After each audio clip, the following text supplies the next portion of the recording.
할렐루야. 여러분, 오늘 3월 14일 토요일 저녁입니다. 우리는 어제 금요 성령 집회에서 예배에 이어서 교제, 관계, 교회에 대한 말씀을 두 번째 목적으로 나눴죠. 자, 이제 오늘은요, 이제 세 번째인 바로 훈련에 대한 말씀으로 들어갑니다. 무엇보다 여러분, 토요일은 주일을 준비하는 시간이고, 주일 예배는 토요일부터 시작된다. 여러분 아시죠? 무엇보다 내일은 여러분 마라톤이 있지만, 여러분 칼럼을 이미 읽어보신 분들이 많으시겠지만 우리의 예배를 마라톤은 막을 수 없습니다. 마라톤도 예배를 막을 수 없어요.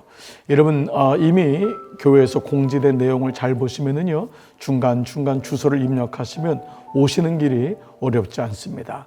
여러분 꼭 같이 공지를 따라서 오시면 얼마든지 피해서 올 수 있으니까요. 여러분 예배의 연계성, 예배의 연속성이 끊어지지 않게 되시기를 주의 이름으로 축복합니다. 이것도 훈련이지요. 자, 이제 오늘 말씀을 통해서 우리가 이제 오늘부터 7번의 훈련에 대한 제자 훈련이 우리 삶의 목적이다. 즉 성령께서 우리를 훈련시키시고 우리를 그냥 놔두지 않습니다. 방치하지 않죠. 우리 삶의 목적은 하나님을 알기 위해서 그 제자의 훈련을 감당해내고, 그리고 훈련됨으로 인하여서 우리는 주님을 더 깊이 알 수 있습니다. 자, 오늘부터 이제 그 말씀을 나눌게요. 자, 세 번째 훈련은 우리는 그리스도를 닮도록 창조되었다. 자, 첫 번째는 그리스도를 닮도록 창조되었다. 하나님의 형상으로 우리가 어떻게 창조되었는지부터 한번 살펴보겠습니다. 로마서 8장 26절. 하나님이 미리 아신 자들을 또한 그 아들의 형상을 본받게 하기 위하여 미리 정하셨으니 이는 그로 많은 형제 중에서 맏아들이 되게 하려 하심이라. 자, 우리는 그리스도를 닮도록 창조되었다. 하나님이 미리 선택하신 자들을 또한 그 아들의 형상을, 그 아들이 하나님이, 아들이 본체가 하나님이시잖아요. 즉 그리스도의 형상을 본받기 위하여 그가 우리 모든 자의 맏아들, 첫 열매가 되었음을 말씀하므로 우리가 하나님을 닮는다는 것은 바로 그리스도를 닮는다, 이렇게 창조되었음을 말씀하고 있습니다. 태초부터 하나님의 계획은 우리를 그분의 아들인 예수님을 닮게 하시는 것이다. 이것이 우리의 운명이자 우리 삶의 세 번째 목적이다. 자, 우리는 하나님의 형상에서 이제는 구속의 사건으로 뭐죠? 그리스도의 형상으로. 여러분 이해가 되시죠? 그분이 우리의 모든 맏아들이 됐다. 첫 열매가 됐다. 산자의 부활의 첫 열매가 되었다. 그래서 우리는 주님을 닮아가는 것이 우리 삶의 목적이라는 것이죠. 자, 성경은 그리스도뿐만 아니라 모든 인류가 하나님의 형상의 일부를 지니고 있다고 말하죠. 우리가 이렇게 창조된 거예요. 그러나 죄로 인해서 우리의 첼렘이 무너지게 된 거잖아요. 자, 그렇기 때문에 살인과 낙태는 잘못된 행동이다. 하지만 그 형상은 불완전하고 죄로 인해 손상되고 왜곡되었다. 그래서 하나님은 우리가 잃어버린 그 온전한 형상을 회복하도록 예수님을 이 땅에 보내셨다. 그리스도의 형상을 닮은 자를 죽이거나 그 생명을 죽이는 것은 자, 성경은 그리스도인뿐 아니라 모든 인류가 하나님의 형상의 일부를 지니고 있다. 여러분 그렇잖아요. 우리가 원래는 모두가 그리스도 형상으로, 하나님의 형상으로 지음 받았는데 죄로 인하여 결국 우리가 그리스도 하나님의 형상을 잃어버렸고, 그런 가운데서도 우리의 안에는 선함이 있죠. 그렇죠. 그렇기 때문에 우리가 이런 가운데 그리스도인이라면 온전하게 하나님의 형상을 회복하고 싶어하는 마음이 있는 거예요. 주님의 기쁨으로 살고 싶어하는. 이것을 명확하게 보여준 분이 누구냐면 바로 예수 그리스도입니다. 그래서 우리가 요즘 묵상하는 요한복음의 나사로 사건은 그 절망의 절망인 죽음을 이기신 그 예수 그리스도가 어떤 분인지를 계속해서 말씀하고 있죠. 자, 이제 이런 가운데 주님을 따르는 사람도 있었고 여전히 주님을 모르고 부인하고 거절하는 사람도 있다면, 오늘 우리가 그리스도인으로서 온전하게 그리스도의 형상을 회복하는 것, 이것이 우리 삶의 목적이 되어야 된다라는 것입니다. 자, 그래서 하나님의 모습, 형상이 뭐냐? 예수 그리스도의 모습이다. 하나님은 우리 자녀들이 그분의 형상을 담기를 원하세요. 분명히 기억할 것이 있다. 우리는 절대로 하나님이 될 수 없고 어떤 신도 될 수 없다. 이 교만한 거짓말은 사탄의 오래된 유혹이다. 오늘날도 보십시오. 너가 신이다. 내 안에 신이 있다는 거예요. 그러니까 얼마나 많은 사람들이 이런 역할을 하고 있습니까? 스스로가.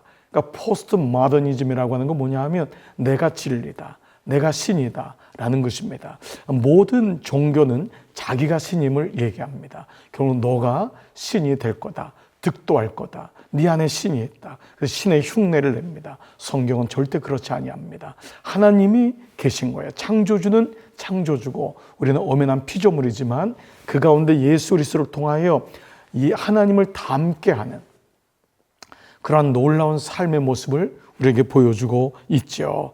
자, 그래서 하나님은 우리가 신이 되기를 원하지 않으시고 그분의 가치와 태도, 성품을 닮아 경건해지기를 원하신다.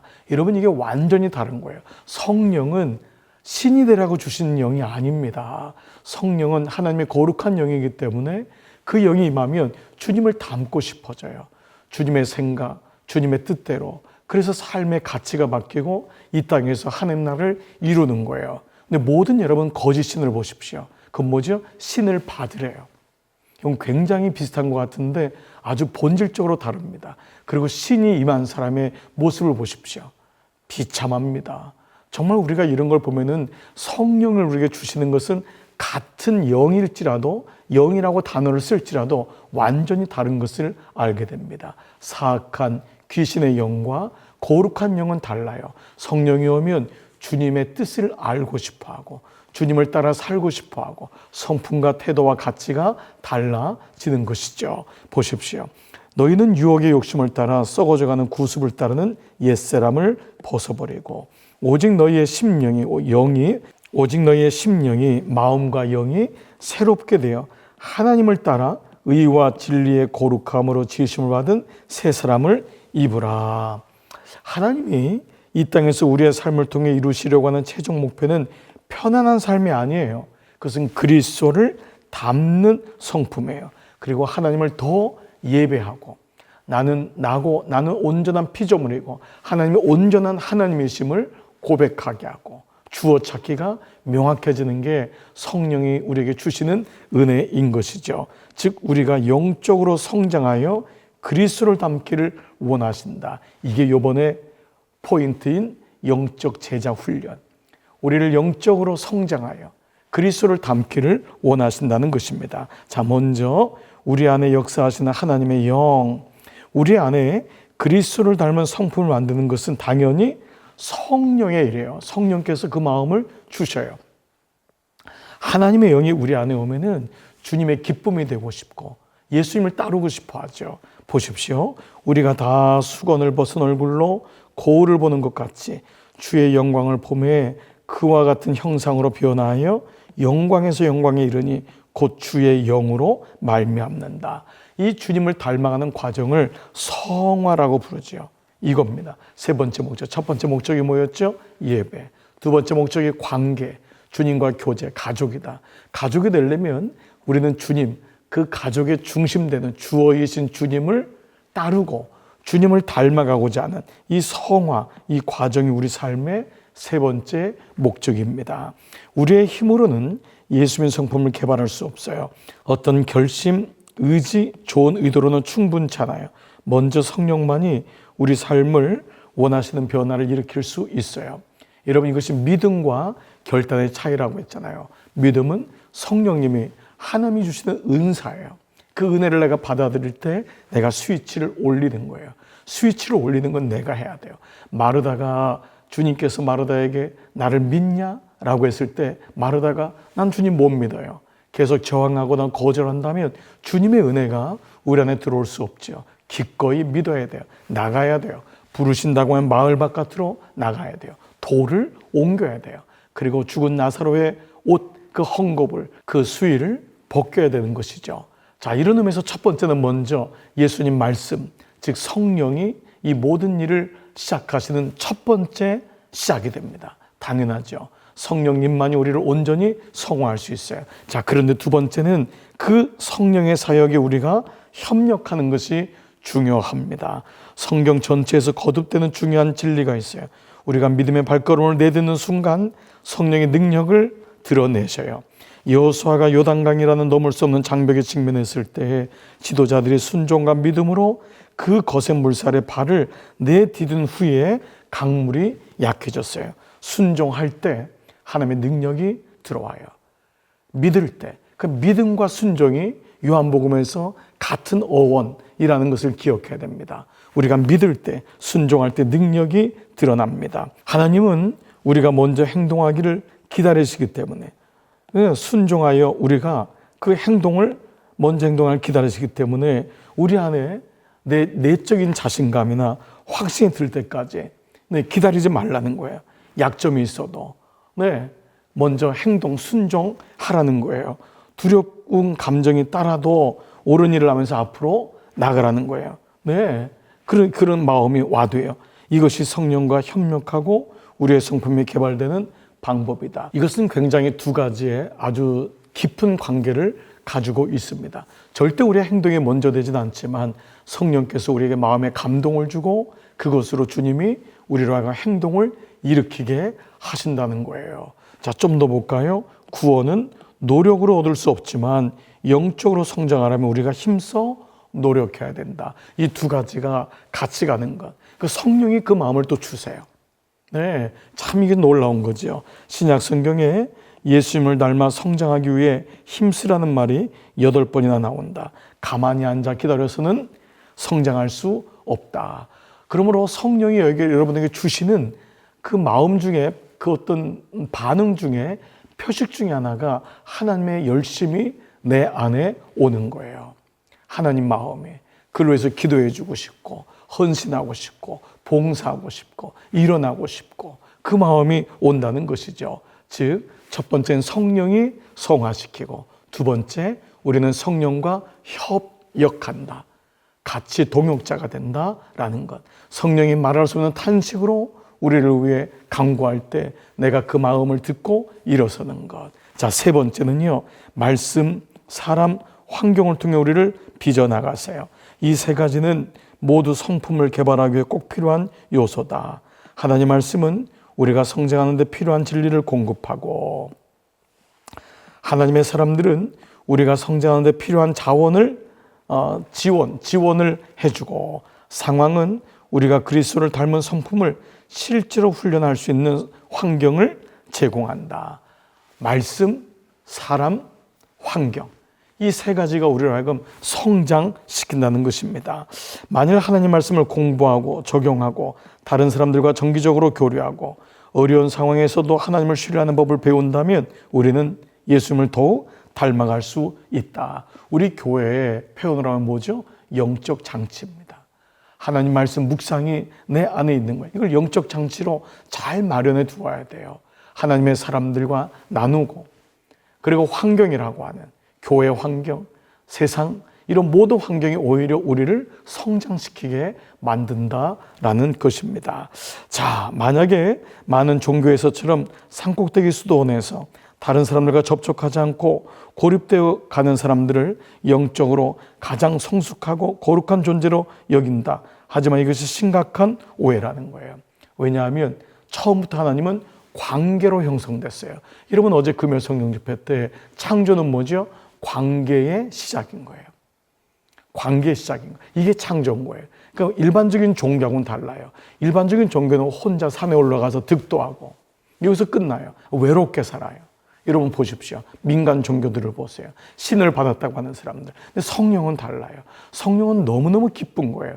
감사한 거예요. 공동체 속에서 오르면서 살게 해요. 그래서 공동체의 마지막 열매가 교회인 것을 보면은 알게 되죠. 자, 이런 의미로 본다면은 바로 다른 사람들과 함께 있고 서로 영향을 주고 왜 그럴까?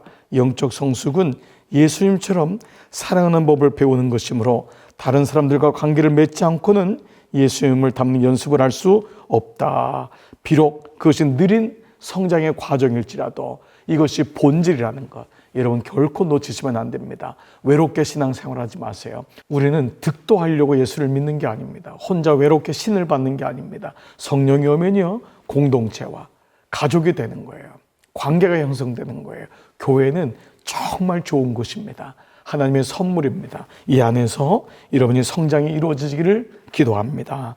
영적 성장은 즉각적이거나 자동으로 이루어지잖아요. 이거는 시간이 필요해요. 그렇죠. 어린아이가 부모라고 하는 가족의 공동체 속에서 자라나는 것과 마찬가지입니다.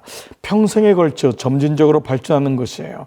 보세요. 우리가 다 하나님의 아들을 믿는 것과 아는 일에 하나가 되어 온전한 사람을 이루어 그리스도의 장성한 분량에 충만한 데까지 이르리니, 물이 채워지는 데는 시간이 필요하죠. 그러나 그 가운데서 이미 우리는 성장을 하고 있다는 것이에요. 자, 우리는 아직 이 과정을 지나고 있어요. 그리스도를 닮는 영적인 변화는 우리의 남은 생애 동안도 계속될 것이고 이 땅에서 완성되지 않을 것이다. 천국에 가거나 예수님 다시 오실 때 비로소 완성될 것이다. 우리의 성품에 남아있는 미완성 작업은 모두 마무리하게 될 것이다. 그러니까 주님 오실 때까지, 주님 앞에 갈 때까지 우리는 잘하고 있는 것인 줄 믿습니다. 우린 여전히 공사 중인 거예요. 그러나 주님 오시는 그날에 완벽하게 완성되지요. 자, 그리스도의 삶에 벌어지는 많은 혼란스러운 상황도 하나님은 우리가 다른 무엇보다도 우리의 성품을 만드시는데 사용하신다는 거예요. 고난이, 아픔이, 고통이 우리를 빚어가는데 꼭 필요한 것임을 여러분은 간과하시면 안 됩니다. 하나님은 우리가 무엇을 하든지 보다 어떤 사람이 되는지에 더 관심이 많으세요. 사람은 존재 자체로 중요하다. 그렇죠. 슬프게도 오늘날 많은 기독교 서적에 보면 대부분의 그리스도인이 하나님의 위대한 목적을 위한 삶을 포기하고 개인적인 만족과 감정의 안정을 위해 살고 있음을 알게 된다. 이것은 제자도가 아닌 나르시즘이다. 제자도는 하나님의 기쁨이 되는 게 목적이죠. 나르시즘은 나의 기쁨이 되는 거예요. 거울에 비친 내 모습, 내가 살아가는 나를 내 모습으로 보는 거예요. 그러니까 나르시즘의 주어는 누구죠? 나예요. 내가 보는 거예요. 거울에 비춰진 나, 그게 나잖아요. 나를 향해서 누가 제일 예쁘냐, 이게 나르시즘이에요. 근데 제자도는 뭐냐? 주님의 제자거든요. 그러니까 결국은 우리의 성품이 주님이 원하시는 성품으로 닮아가도록 훈련하는 것, 이것이 바로 세 번째 목적이 될 수 있습니다. 예수님은 우리가 이 땅에서 편안하게 잘 적응하여 살게 하시려고 십자가에서 돌아간 것이 아니다. 그분의 목적은 훨씬 깊다.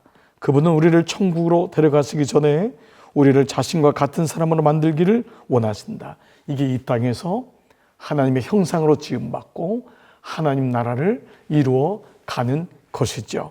이것이 우리의 가장 큰 특권이고 지금 당장 감당해야 될 책임이며 우리가 궁극적으로 도달해야 될 종착점이다. 자, 이것이 첫 번째, 바로 우리는 하나님의 형상으로 창조되었다. 우리의 하나님의 영이 우리를 이것을 말씀하고 있어요. 성령을 받으면 하나님의 기쁨이 되고 싶고 하나님을 따르고 싶고 예수님을 닮고 싶어져요. 거룩이 오는 거예요. 주님을 온전히 예배하고 싶은 마음이 생기는 것이죠.